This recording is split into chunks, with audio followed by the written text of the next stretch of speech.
அறுவடையும் பிழிவும். ஒரு விவசாயி ஒரு விதையை விதைக்கிறார் என்று கேட்டால் அது வளர்ந்து கதிர் தந்து முற்றிய பிற்பாடு அவர் அறுவடை செய்வார். அதே போல திராட்சை கொடியை ஒருவர் நடுகிறார் என்று கேட்டால் பழம் வந்த பிற்பாடு அந்த பழத்தை பறித்து உண்பார் அல்லது பிழிந்து ரசமாக மாற்றுவார். இதுதான் இயற்கையின் நியதி.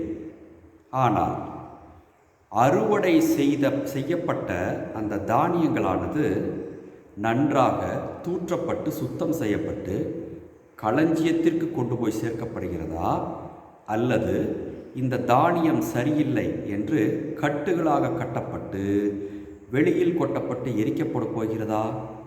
இது ஒன்றாவது கேள்வி.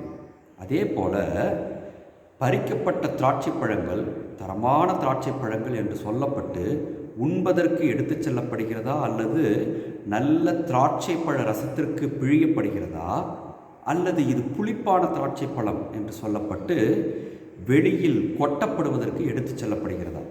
இந்த இரண்டு கேள்விகளைத்தான் இன்றைய முதல் வாசகத்தில் திருவெளிப்பட்டு நூலில் கடவுளாகிய தேவன் நம்மை பார்த்து எழுப்புகின்றார்.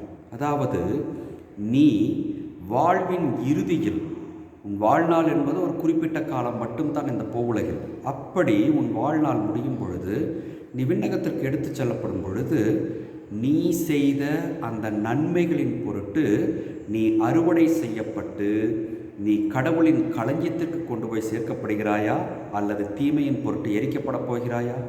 அதே போல கடவுளுக்கு ஏற்ற நல்ல திராட்சை ரசமாக பிழியப்பட்டு கடவுளின் முன்பாக திராட்சை ரசமாக இருக்கப் போகிறாயா, அல்லது மிதிப்பட்டு அவரால் வெளியேற்றப்படப் போகிறாயா என்பதுதான் உன் முன்பாக இப்பொழுது வைக்கப்பட்டிருக்கக்கூடிய கேள்வி. உணர்ந்து பார். கடவுள் நம்மிடம் எதிர்பார்ப்பது கடவுள் முன்பாக தலை நிமிர்ந்து அறுவடை செய்யப்பட்ட நல்ல திராட்சை ரசத்திற்காக பிழியப்பட்ட பழத்தை போன்று நாம் இருக்க வேண்டும் என்பதைத்தான். உணர்ந்து பார்த்து இந்த உலகில் வாழும் பொழுதே நல்ல தானியமாகவும் நல்ல திராட்சை பழமாகவும் வாழ கற்றுக்கொள்வோம்.